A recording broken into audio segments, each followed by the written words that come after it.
السلام علیکم ورحمۃ اللہ وبرکاتہ۔ الحمدللہ رب العالمین والصلاة والسلام علی رسول الکریم وعلی آلہ واصحابہ اجمعین، اما بعد۔ محترم سامعین اکرام، آج آپ لوگوں کے سامنے 29ویں پارے کا خلاصہ ذکر کیا جا رہا ہے۔ اس پارے کی سب سے پہلی سورہ ملک ہے اور اس کی بڑی فضیلت ہے۔ ایک حدیث میں اللہ کے نبی صلی اللہ علیہ وسلم نے فرمایا کہ قرآن میں 30 آیتوں والی ایک سورہ ہے جو اپنے پڑھنے والے کے حق میں سفارش کرے گی اور اس کو جنت میں داخل کروا کے چھوڑے گی، تو اس سے مراد ہی سورہ ملک ہے۔ ویسے تو پورے قرآن کے بارے میں اللہ کے نبی صلی اللہ علیہ وسلم نے فرمایا اقرأوا القرآن فإنه يأتي يوم القيامة شفيعا لأصحابه، کہ تم قرآن کو پڑھو اس لیے کہ قرآن اپنے پڑھنے والے کے حق میں سفارشی بن کر کے آئے گا۔ قرآن سفارش کرے گا جو اس کی تلاوت کرتا ہے، جو اس کو پڑھتا ہے، اور وہ کہے گا کہ اے اللہ، یہ رات کو اٹھ کر کے میری تلاوت کیا کرتا تھا، اس کو بخش دے۔ پورے قرآن کے بارے میں یہ ہے۔ اسی طریقے سے سورہ ملک کے بارے میں خصوصی طور سے ہے کہ یہ سفارش کرے گی اور اس کو جنت میں داخل کروائے گی۔ اس کی ایک فضیلت یہ بھی ہے کہ اللہ کے نبی صلی اللہ علیہ وسلم سونے سے پہلے الف لام میم سجدہ اور سورہ ملک کی تلاوت کیا کرتے تھے۔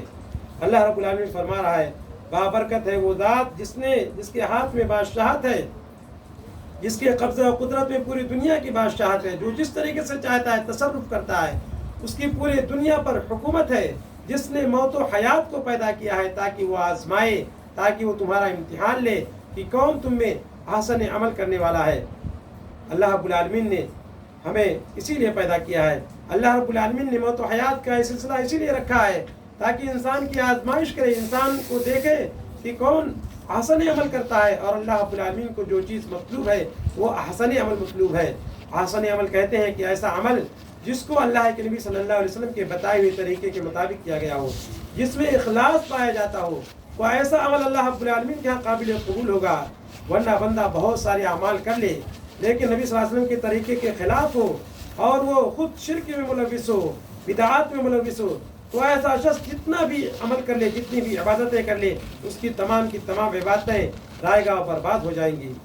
اللہ رب العالمین نے کہا کہ اللہ تعالیٰ نے آسمانوں کو پیدا کیا، 7 آسمانوں کو اللہ تعالیٰ نے پیدا کیا، طے بتائے ایک کے اوپر ایک، اس طریقے سے 7 آسمان اللہ رب العالمین نے بنائے ہیں۔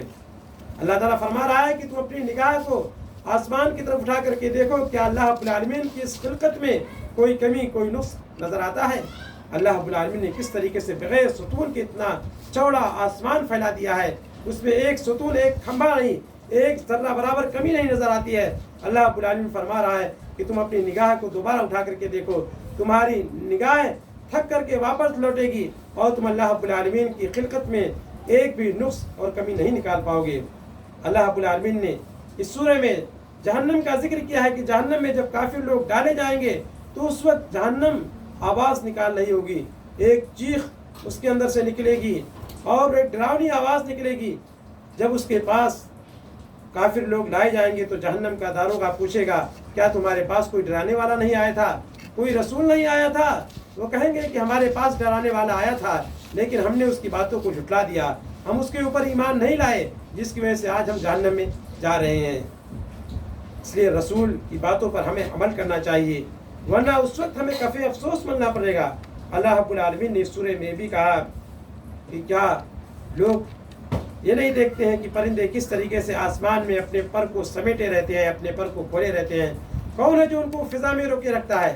اللہ رب العالمین ہے جو ان کو فضا میں روکے رکھتا ہے، گرنے سے بچائے رکھتا ہے۔ اللہ رب العالمین نے ان کے اندر یہ قوت دی ہے کہ وہ فضا میں اس طریقے سے اڑتے ہیں۔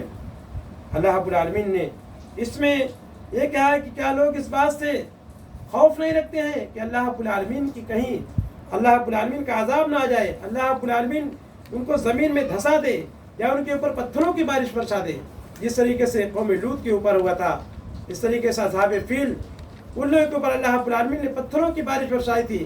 کیا لوگ اللہ تعالیٰ کی معصیت اور اللہ رب العالمین کی مخالفت کرتے ہوئے اس طریقے سے معصیت اور گناہ کا کام کرتے وقت اللہ رب العالمین سے ڈرتے نہیں ہیں؟ کیا ان کے اندر ذرہ برابر خوف نہیں پایا جاتا ہے؟ اللہ رب العالمین نے کہا کہ اللہ رب العالمین نے تمہارے لیے آنکھ کو پیدا کیا، کان کو پیدا کیا، دل کو پیدا کیا، لیکن لوگ بہت کم شکر گزاری کرتے ہیں۔ اللہ رب العالمین نے کیسی کیسی نعمتوں سے نوازا ہے۔ انسان کو چاہیے کہ ان اعضاء کا صحیح استعمال کرے، آنکھ اور کان اس طریقے سے دل سے صحیح چیز کو سنے، سمجھے اور دیکھے حق بات کو قبول کرے، اللہ رب العالمین کی اس نعمت پر اللہ تعالیٰ کا زیادہ سے زیادہ شکر ادا کرے۔ اللہ رب العالمین نے کہا کہ وہ پانی جو تم پیتے ہو، اگر اللہ تعالیٰ اس کو زمین کی تہ میں پہنچا دے، اس کے سوتوں کو خشک کر دے، ساری مشینیں فیل ہو جائیں گی پانی نکالنے میں، تو تم کہاں سے پانی پاؤ گے؟ نتھرا اور صاف پانی پینے کے لیے تمہیں کہاں سے میسر ہوگا؟ اللہ رب العالمین اگر بارش کو روک دے، اس طریقے سے زمین کے اندر پانی کو خشک کر دے، تو انسان پانی کہاں سے پائے گا؟ لیکن اللہ رب العالمین کی اس نعمت کی انسان قدر نہیں کرتا ہے کہ اللہ تعالیٰ انسان کو صاف ستھرا پانی دیتا ہے پینے کے لیے۔ سورہ قلم میں اللہ رب العالمین نے باغ والوں کے واقعوں کا ذکر کیا ہے کہ عرب کے اندر یہ واقعہ بڑا مشہور تھا کہ ایک باغ کا مالک تھا، وہ اپنے باغ کے پھل کو جب توڑتا تھا، جس دن اس کی کٹائی کرتا تھا، جس دن پھلوں کی توڑتا تھا، تو اس دن غربا اور مساکین کثرت سے اس کے باغ میں حاضر ہوتے تھے اور وہ سب کے درمیان تقسیم کرتا تھا، غربا و مساکین پر خرچ کرتا تھا۔ لیکن جب اس کا انتقال ہو گیا، اس کے وارث اس کے بچے بنے، تو اس کے لڑکوں نے کہا کہ ہمارا باپ تو بیوقوف تھا کہ اپنی کمائی کو اپنے مال کو اس طریقے سے غربا و فقراء میں لٹا دیتا تھا، اس لیے ان لوگوں نے پلان بنایا کہ ہم ایسا نہیں کریں گے، اور جب ہم باغ کے پھل کو توڑنے کے لیے جائیں گے تو رات میں جائیں گے تاکہ کوئی مسکین نہ داخل ہونے پائے۔ یہ لوگ رات میں جاتے ہیں پھل کو توڑنے کے لیے، چپکے چپکے باتیں کرتے ہوئے جاتے ہیں، لیکن جب باغ میں پہنچتے ہیں تو کیا دیکھتے ہیں کہ سارا باغ جل کر کے خاکستر ہو گیا ہے، ختم ہو گیا ہے۔ اللہ رب العالمین نے اس کو ہلاک و برباد کر دیا۔ ان لوگوں نے سوچا کہ شاید ہم کسی دوسرے باغ میں آ گئے ہیں، راستہ بھول گئے ہیں، لیکن جب ان کو یقین ہو گیا کہ نہیں یہی میرا باغ ہے، تو اس وقت ان کو اپنی غلطی کا احساس ہوا، اور انہوں نے کہا کہ اللہ تعالیٰ اگر دے گا تو قریب اگر اللہ رب العالمین ہمیں امید ہے کہ نوازے گا تو ہم دوبارہ اپنے باپ کی طرح اللہ کے راستے میں خرچ کریں گے۔ اس سے پتہ چلتا ہے کہ ہمیں اللہ کے راستے میں خرچ کرتے رہنا چاہیے۔ اگر ہم خرچ کرنا بند کر دیں گے تو اللہ رب العالمین اس نعمت کو چھین سکتا ہے، جس طریقے سے باغ والوں کے ساتھ اللہ رب العالمین نے برتاؤ کیا۔ سورہ حقہ قیامت کے ناموں میں سے ایک نام ہے، کھڑکھڑانے والی، اس طریقے سے ثابت ہونے والی، اس سے مراد قیامت ہے۔ اللہ تعالیٰ نے کہا تمہیں کیا پتا کہ حقہ کیا ہے؟ اس قیامت کو قوم عاد نے جھٹلایا، قوم سمود نے جھٹلایا، تو اللہ رب العالمین کا عذاب ان کے اوپر آیا۔ قوم سمود کو اللہ رب العالمین نے چیخ کے ذریعے ہلاک و برباد کر دیا۔ قوم عاد کو اللہ رب العالمین نے آندھی طوفان کے ذریعے ہلاک و برباد کر دیا۔ ایسا طوفان تھا، ایسی آندھی تھی جو 8 دن اور 7 راتوں تک مسلسل چلتی رہی۔ جب یہ طوفان ختم ہوا تو یہ ایسے نظر آ رہے تھے، ایسے ان کی لاشیں پڑی تھی، لگتا تھا کھجور کے بڑے بڑے تنے ہوں، کیونکہ یہ بہت دراز قد کے تھے۔ درازی قد میں ان کی مثال دی جاتی تھی، اور بہت ہی طاقتور لوگ تھے، ان کو اپنی طاقت پر گھمنڈ رہتا تھا۔ یہ لوگ کہا کرتے تھے من اشد منا قوتاً، کہ ہم سے زیادہ طاقتور کون ہے؟ لیکن جب اللہ رب العالمین کا عذاب آیا تو سب ہلاک و برباد ہو گئے۔ اللہ رب العالمین نے اسی سورہ میں بیان کیا ہے کہ انسان کا نام ہے جب سور پھونک دیا جائے گا، قیامت واقع ہو جائے گی، تو اس وقت لوگوں کے درمیان نام اعمال تقسیم کیا جائے گا، حساب و کتاب ہوگا، تو جن لوگوں کا نام اعمال ان کے دائیں ہاتھ میں دیا جائے گا وہ خوش و خرم ہوں گے۔ وہ لوگ اپنے نام اعمال کو لوگوں کو دکھائیں گے، جس طریقے سے کوئی بچہ جب امتحان میں اچھے نمبرات سے پاس ہوتا ہے تو اپنے رزلٹ کو ہر ایک کو دکھاتا پھرتا ہے، کیونکہ اس کو خوشی لاحق ہوتی ہے۔ اسی طریقے سے جو لوگوں کا نام اعمال دائیں ہاتھ میں دیا جائے گا، داہنے ہاتھ میں دیا جائے گا، تو داہنے ہاتھ میں نام اعمال ملنا ایک کامیابی کی دلیل ہے۔ اسی لیے ایسا شخص خوش ہوگا اور کہے گا کہ مجھے اس بات کا گمان تھا کہ قیامت ضرور واقع ہوگی، اور آج میں نے اپنے اس چیز کو اپنے انجام کو پا لیا، اور آج میں نے اپنے ثواب اور بدلہ کو پا لیا۔ لیکن جس کا نام اعمال اس کے بائیں ہاتھ میں دیا جائے گا تو وہ کہے گا کاش میں اپنے نام اعمال کو نہ پایا ہوتا، اس دن کے آنے سے پہلے میں ختم ہو گیا تھا، پہلی موت وہی آخری موت ہوتی، اس کے بعد مجھے زندہ نہ کیا جاتا۔ وہ کہے گا آج میرا مال کچھ کام نہیں آیا، آج میری سلطنت کچھ کام نہیں آئی۔ اللہ رب العالمین کا حکم ہوگا کہ اس کو پکڑ لو اور زنجیروں میں جکڑ کر کے جہنم میں گھسیٹ کر کے ڈال دو۔ ایسے شخص کو جہنم میں ڈال دیا جائے گا۔ جہنم میں جانے کی وجہ یہی کیونکہ اللہ رب العالمین کی ذات پر اس کو یقین نہیں تھا، اللہ تعالیٰ پر اس کا ایمان نہیں تھا، اور وہ مسکینوں کو کھانے پر ابھارتا نہیں تھا، اور لوگوں کے ساتھ گپ شپ کرتا رہتا تھا، یہاں تک کہ قیامت آ گئی۔ جس کو جھٹلاتا تھا وہ قیامت واقع ہو گئی۔ اللہ رب العالمین نے قرآن کریم کے سلسلے میں اس میں فرمایا ہے کہ قرآن کریم یہ کسی شاعر کا کلام نہیں ہے، کسی نجومی کا کلام نہیں ہے، بلکہ یہ اللہ رب العالمین کا کلام ہے، جو اللہ رب العالمین جس نے کہ محمد صلی اللہ علیہ وسلم کے اوپر اس کو نازل کیا ہے۔ اور اگر محمد صلی اللہ علیہ وسلم بھی اس میں گڑھ لیتے، کوئی چیز اپنی طرف سے ملا کر کے پیش کرتے، تو اللہ تعالیٰ فرما رہا ہے کہ ہم ان کو دائیں ہاتھ سے پکڑ دیتے، کیونکہ دائیں ہاتھ کی پکڑ مضبوط ہوتی ہے، اللہ تعالیٰ کے دونوں ہاتھ دائیں ہیں، اور ہم ان کی شہر رگ کو کاٹ دیتے۔ یعنی محمد صلی اللہ علیہ وسلم کو اس بات کا اختیار نہیں دیا گیا کہ آپ اپنی طرف سے قرآن میں کوئی چیز ملائیں یا حذف کریں۔ محمد صلی اللہ علیہ وسلم کوئی پاور نہیں، تمام کا تمام یہ اللہ رب العالمین کا نازل کردہ کلام ہے۔ اللہ رب العالمین نے، اور اس کے علاوہ سورہ جن میں آپ لوگوں نے جو سنا ہے، سورہ جن، اس میں اللہ رب العالمین نے ذکر کیا ہے کہ نبی صلی اللہ علیہ وسلم ایک مرتبہ وادی نخلا میں فجر کی نماز پڑھا رہے تھے، جنوں کی ایک جماعت کا ادھر سے گزر ہوتا ہے، ان کے کانوں میں قرآن کریم کی آیت ٹکراتی ہے، وہ ایمان لے آتے ہیں۔ جن لوگ اس سراغ میں نکلے تھے کہ کیا بات ہے کہ اب اتنا زیادہ سخت پہرا بٹھا دیا گیا، پہلے ہم جاتے تھے آسمان کی طرف، وہاں سے کچھ باتیں سن کر کے لے کے چلے آیا کرتے تھے، اس کو کائنیوں نجومیوں کے دلوں میں ڈال دیا کرتے تھے، اور نجومی لوگ اس میں سو جھوٹ ملا کر کے پیش کرتے تھے، لیکن نبی صلی اللہ علیہ وسلم کی بعثت کے بعد سخت پہرا بٹھا دیا گیا۔ اب کوئی جنات اگر بات کو سننے کے لیے جاتے تھے تو شہاب ثاقب کے ذریعے ان کو مار کر کے بھگایا جاتا تھا۔ تو جنات لوگ اس کا سراغ لگانے کے لیے نکلے کہ کیا بات ہے کہ اتنا سخت پہرا بٹھا دیا گیا ہے۔ جب ان لوگوں نے نبی صلی اللہ علیہ وسلم کو قرآن پڑھتے ہوئے سنا تو لوگ سمجھئے کہ یہی بات ہے، یہی واقعہ پیش آیا ہے جس کی وجہ سے اتنی سخت پہرے داری کر دی گئی ہے، اور یہ لوگ ایمان لے آتے ہیں اور اپنی قوم میں بھی جا کر کے کہتے ہیں کہ ہم نے عجیب و غریب قرآن سنا ہے جو لوگوں کو بھلائی کی طرف لاتا ہے، بھلائی کی طرف ہدایت دیتا ہے، اور بھی دوسرے لوگوں کو بھی، دوسرے جناتوں کو بھی ایمان لانے کی یہ لوگ تاکید کرتے ہیں۔ اللہ کے نبی صلی اللہ علیہ وسلم جس طریقے سے انسانوں کی طرف نبی بنا کے بھیجے گئے تھے، اس طریقے سے جناتوں کی طرف بھی نبی بنا کر کے بھیجے گئے تھے۔ یہی وجہ ہے کہ حدیث میں اس بات کا ذکر ملتا ہے کہ اللہ کے نبی صلی اللہ علیہ وسلم جناتوں کے بلاوے پر جناتوں کے یہاں تشریف بھی لے گئے تھے اور ان کو دین کی باتیں سکھائے تھے۔ کئی مرتبہ ایسا ہوا بھی کہ جناتوں کا وفد آپ صلی اللہ علیہ وسلم کے پاس آیا دین سیکھنے کے لیے۔ اللہ رب العالمین نے اس میں ذکر کیا کہ زمانے جاہلیت میں جب لوگ کسی وادی میں قیام کرتے تھے تو وہاں کے بڑے جن سے پناہ مانگا کرتے تھے، جس کی وجہ سے جناتوں میں سرکشی اور زیادہ بڑھ گئی، اور زیادہ یہ لوگ دلیر ہو گئے کہ انسان ہم سے پناہ مانگتے ہیں۔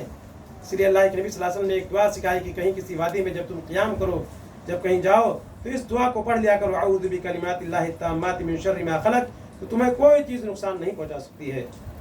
سورہ نوح، اس میں اللہ رب العالمین نے نوح علیہ السلام کے واقعے کا ذکر کیا ہے۔ نوح علیہ السلام اپنی قوم والوں کو 950 سال تک بلاتے ہیں، دعوت و تبلیغ کرتے ہیں، توحید کی دعوت دیتے ہیں، اور ہر لحاظ سے بلاتے ہیں، انفرادی طور پر بھی، اجتماعی طور پر بھی، مجلس میں بلاتے ہیں، گھر گھر جا کر کے بلاتے ہیں، لیکن جتنا ان کو توحید کی دعوت دیتے ہیں یہ لوگ اور زیادہ ان سے نفرت کرتے ہیں، یہاں تک کہ اپنے کانوں میں انگلیاں ڈال لیتے ہیں تاکہ نوح علیہ السلام کی بات ان کے کانوں میں نہ جائے۔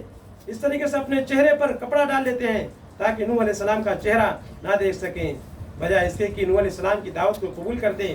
اس طریقے سے یہ لوگ نفرت کیا کرتے تھے، اور یہ لوگ اپنے قوم والوں کو کہتے تھے، یعنی ان کے روسا جو تھے، سردار تھے، دوسرے لوگوں سے کہا کرتے تھے کہ ود سوا یغوث یعوق نصر کو مت چھوڑو، ان پہ جمے رہو۔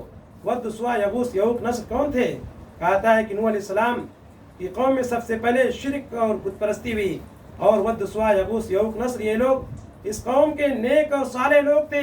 جب ان کا انتقال ہو گیا تو شیطان نے ان کی قوم والوں کے دلوں میں یہ بات ڈالی کہ تمہارے قوم کے یہ نیک اور اچھے لوگ تھے، تم ان کے مجسمے بنا لو، ان کی تصویریں بنا لو، ان کے اپنے پاس رکھو، ان کو اپنے پاس رکھو تاکہ ان جیسا بننے کا تمہارے اندر جذبہ پیدا ہو۔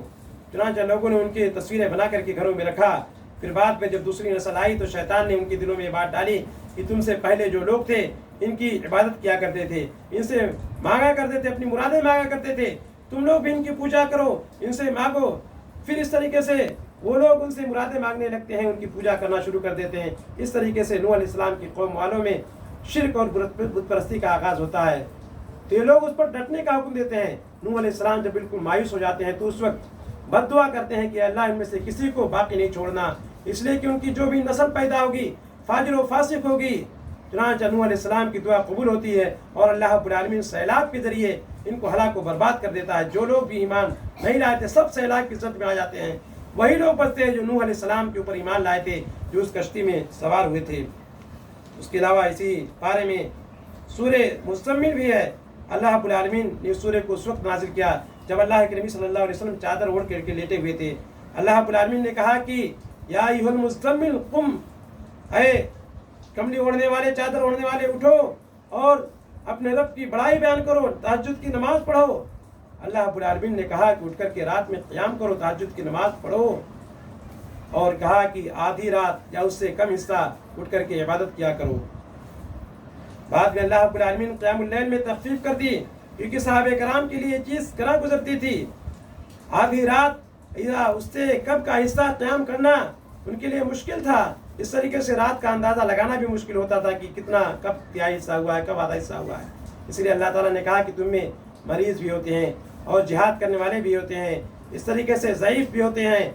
اللہ تعالیٰ نے کہا کہ جو بھی قرآن کا حصہ تمہارے لیے آسان ہو اس کو تم پڑھو۔ اللہ رب العالمین نے اس سورہ میں کہا کہ جو بھی نیکی تم آگے بھیجتے ہو اللہ رب العالمین کے ہاں بہتر پاؤ گے اور اس سے بڑا، اس کا زیادہ ثواب پاؤ گے۔ انسان جو بھی نیکی کا کام کرتا ہے، نمازیں پڑھتا ہے، روزہ رکھتا ہے، قیام اللیل کرتا ہے، جو بھی نیکی آگے بھیجتا ہے، اپنے نامہ اعمال میں جمع کرتا ہے، اللہ کے ہاں اس کا ثواب کئی گنا بڑھا کر کے ملے گا، بہتر سے بہتر بدلہ اللہ تعالیٰ دے گا۔ سورہ مدثر یہ دوسری مرتبہ جب وہی نازل ہوئی تھی تو سورہ مدثر نازل ہوئی تھی۔ اللہ کے نبی صلی اللہ علیہ وسلم کے اوپر پہلی وحی نازل ہوئی اقرأ بسم ربک الذی خلق، پھر اس کے بعد کافی وقفہ ہو گیا، کوئی وحی نازل نہیں ہوئی۔ اللہ کے نبی صلی اللہ علیہ وسلم پریشان رہتے تھے کہ آخر کیا بات ہے کہ وحی نازل نہیں ہو رہی ہے، جبرائیل نظر نہیں آ رہے ہیں۔ ایک مرتبہ اللہ کے نبی صلی اللہ علیہ وسلم جبرائیل کو دیکھتے ہیں کہ آسمان و زمین کے درمیان کرسی پر بیٹھے ہوئے ان کے 600 پر ہیں۔ اللہ کے نبی صلی اللہ علیہ وسلم دیکھ کر کے ڈر جاتے ہیں، اپنے گھر پر آتے ہیں، اپنی بیوی سے کہتے ہیں کہ مجھے کمبل اڑا دو، چادر اڑا دو۔ اللہ کے نبی صلی اللہ علیہ وسلم چادر اوڑھے رہتے ہیں۔ اسی حالت میں اللہ رب العالمین سورہ کو نازل کرتا ہے اور کہتا ہے کہ اٹھو اے کملی کو اوڑھنے والے، اے چادر کو اوڑھنے والے، اٹھو یا ایھا المدثر قم فانذر وربک فکبر، اپنے رب کی بڑائی بیان کر، وثیابک فطہر، اپنے کپڑوں کو پاک رکھو۔ اللہ رب العالمین نے اس میں جہنم کا ذکر کیا ہے کہ جہنم میں 19 داروغہ ہیں، اور جب یہ آیت نازل ہوئی تھی تو کلدہ نامی شخص تھا، اس کو اپنی طاقت پر بہت گھمنڈ تھا۔ اس نے کہا کہ 2 کو تم سنبھال لو، بقیہ 17 کے لیے میں اکیلے کافی ہوں۔ کئی مرتبہ اس نے نبی صلی اللہ علیہ وسلم سے کشتی لڑی، ہر مرتبہ یہ شخص ہار گیا لیکن ایمان نہیں لایا تھا۔ اللہ رب العالمین نے جہنمیوں کا ذکر کیا ہے کہ مجرم لوگ جب جہنم میں ڈالے جائیں گے تو ان سے پوچھا جائے گا کہ تم جہنم میں کیوں جا رہے ہو، کیا گناہ تھا، کیا سبب تھا جس کی وجہ سے جہنم میں ڈالے۔ سب سے پہلا جرم وہ اپنا بیان کریں گے کہ ہم نماز نہیں پڑھتے تھے۔ نماز نہ پڑھنا یہ سب سے بڑا جرم ہے، اسی لیے سب سے پہلے جہنمی لوگ یہی کہیں گے کہ ہم نماز نہیں پڑھتے تھے جس کی وجہ سے آج جہنم میں جا رہے ہیں۔ مسکینوں کو کھانا نہیں کھلاتے تھے، ہنسی مذاق کیا کرتے تھے، لوگوں کے ساتھ گپ شپ کیا کرتے تھے، جس کی وجہ سے ہم جہنم میں جا رہے ہیں۔ اس طریقے سے سورہ قیامہ بھی اسی بارے میں ہے۔ اللہ رب العالمین نے قسم کھائی لا اقسم بیوم القیامہ، میں واقع ہونے والی یعنی قیامت کے اللہ رب العالمین قسم کھا رہا ہے۔ اور اللہ رب العالمین نفس لوامہ کی قسم کھا رہا ہے۔ نفس لوامہ ملامت کرنے والا نفس، ہر انسان کے اندر نفس لوامہ ہوتا ہے۔ جب انسان کوئی برائی کا کام کرتا ہے تو اس کا نفس اس کے ملامت کرتا ہے، بتاتا ہے کہ تم غلط کر رہے ہو۔ جب تک کسی کا ضمیر مر نہیں جاتا ہے اس وقت تک اس کا نفس لوامہ اس کو ملامت کرتا رہتا ہے، اور جب تک کسی کے اندر یہ چیز پائی جاتی ہے اس کے اندر سمجھ لو ایمان کی ایک رمق پائی جاتی ہے، وہ لوٹ سکتا ہے اللہ تعالیٰ کی طرف۔ لیکن جب اس کا نفس بالکل مردہ ہو جاتا ہے تو ملامت کرنا بھی چھوڑ دیتا ہے، اور جب زنگ آلود ہو جاتا ہے، جب اس کے دل پر مہر لگ جاتی ہے تو اس کا نفس لوامہ بھی ملامت کرنا چھوڑ دیتا ہے۔ اللہ رب العالمین نے کہا کیا انسان یہ سوچتا ہے کہ ہم اس کو زندہ نہیں کر پائیں گے؟ اللہ تعالیٰ فرما رہا ہے کہ ہم اس کے ایک ایک پور کو، یہ انگلی کا پور ہے، اللہ تعالیٰ فرما رہا ہے کہ ایک پور کو ہم جمع کر دیں گے۔ اس بات پر ہم قدرت رکھتے ہیں کہ انسان کو دوبارہ ہم زندہ کریں گے، ایک ایک پور کو جمع کریں گے۔ اللہ رب العالمین نے اسی سورہ کے آخر میں فرمایا کہ انسان کو ہم نے منی کے قطرے سے پیدا کیا۔ منی کا قطرہ گوشت کا لوتھڑا ہوتا ہے، پھر اللہ رب العالمین ٹھیک ٹھاک کر کے اس کو پیدا کرتا ہے۔ اللہ رب العالمین نے کہا کیا وہ اللہ جس نے انسان کو ان مراحل سے گزار کر کے پیدا کیا، کیا اللہ اس بات پر قادر نہیں ہے کہ انسان کو دوبارہ وہ زندہ کر سکے؟ اللہ رب العالمین کے لیے یہ چیز بہت زیادہ آسان ہے۔ اللہ رب العالمین نے بعد موت کو کئی جگہ قرآن کریم میں کئی مثالوں کے ذریعے بیان کیا ہے تاکہ انسان اس کے بارے میں ذرہ برابر شک و شبہ نہ کرے۔ اللہ تعالیٰ نے جب زمین و آسمان کو پیدا کر دیا تو زمین و آسمان کا پیدا کرنا بڑا ہے یا انسان کا دوبارہ پیدا کرنا؟ جب اللہ تعالیٰ نے زمین و آسمان کو پیدا کر دیا تو انسان کو دوبارہ پیدا کرنا اللہ تعالیٰ کے لیے بہت زیادہ آسان ہے۔ اور اللہ تعالیٰ نے پہلی مرتبہ جب انسان کو پیدا کر دیا، جب اس کا وجود نہیں تھا، تو دوبارہ پیدا کرنا اللہ رب العالمین کے لیے کون سا بعید ہے؟ اللہ رب العالمین یقیناً اس بات پر قدرت رکھتا ہے کہ انسان کو دوبارہ زندہ کرے، اور اللہ تعالیٰ زندہ کرے گا۔ اللہ رب العالمین نے اس میں ذکر کیا ہے کہ قرآن جب نبی صلی اللہ علیہ وسلم کے اوپر نازل ہوتا تھا تو اللہ کے نبی صلی اللہ علیہ وسلم جلدی جلدی پڑھا کرتے تھے جبرائیل کے ساتھ، تاکہ قرآن کا کوئی حصہ بھول نہ جائے۔ اللہ رب العالمین نے کہا کہ آپ قرآن کے پڑھنے میں جلدی مت کیجیے، اس کا پڑھانا، اس کا واضح کرنا، اس کا بیان کرنا یہ ہمارے ذمہ ہے۔ یعنی اے نبی، اس کا پڑھانا، اس کو آپ کے سینے میں محفوظ کرانا یہ ہماری ذمہ داری ہے، آپ جلدی نہ کیجیے۔ اس کے بعد اللہ کے نبی صلی اللہ علیہ وسلم جلدی نہیں کرتے تھے۔ اور اللہ رب العالمین نے اس میں کہا ہے کہ قیامت کے دن اس دن کچھ چہرے ایسے ہوں گے جو تر و تازہ ہوں گے، جن کے چہرے بارونق ہوں گے، اور وہ اللہ رب العالمین کی طرف دیکھ رہے ہوں گے، یعنی اللہ رب العالمین کو دیکھیں گے، اللہ تعالیٰ کا دیدار نصیب ہوگا۔ تو جنت میں جنتی لوگ اللہ رب العالمین کو دیکھیں گے۔ دنیا میں کوئی شخص اللہ تعالیٰ کو دیکھ نہیں سکتا ہے۔ اللہ کے نبی صلی اللہ علیہ وسلم نے معراج کے موقع پر اللہ تعالیٰ کو نہیں دیکھا۔ موسیٰ علیہ السلام نے جب اللہ تعالیٰ کے دیدار کی خواہش ظاہر کی تو وہ بے ہوش ہو گئے، اللہ تعالیٰ نے ہلکی سی تجلی ظاہر کی تھی۔ تو دنیا میں کسی آنکھ کے اندر طاقت ہی نہیں کہ اللہ تعالیٰ کو دیکھ سکے۔ نبی کے اندر یہ طاقت نہیں ہے، نبیوں نے نہیں دیکھا۔ لیکن جنتی لوگ جب جنت میں جائیں گے تو اس وقت اللہ تعالیٰ اپنا حجاب اٹھائے گا اور جنتی لوگ اللہ تعالیٰ کو دیکھیں گے، جس طریقے سے 14ویں رات کے چاند کو دیکھتے ہیں۔ دیکھنے میں کوئی مزاحمت نہیں ہوتی ہے، ہر انسان آسانی کے ساتھ دیکھتا ہے۔ اسی طریقے سے تمام جنتی لوگ اللہ تعالیٰ کو دیکھیں گے اور ان کے لیے بہت بڑی نعمت ہوگی، بہت خوش ہوں گے اللہ رب العالمین کا دیدار کرنے کے بعد۔ تو یہ 29ویں پارے کا خلاصہ تھا۔ اللہ رب العالمین سے دعا ہے کہ اللہ تعالیٰ ہمیں قرآن کریم کو سمجھ کر پڑھنے، اس پر عمل کرنے کی توفیق عطا فرمائے، آمین۔ وآخر دعوانا ان الحمد للہ رب العالمین۔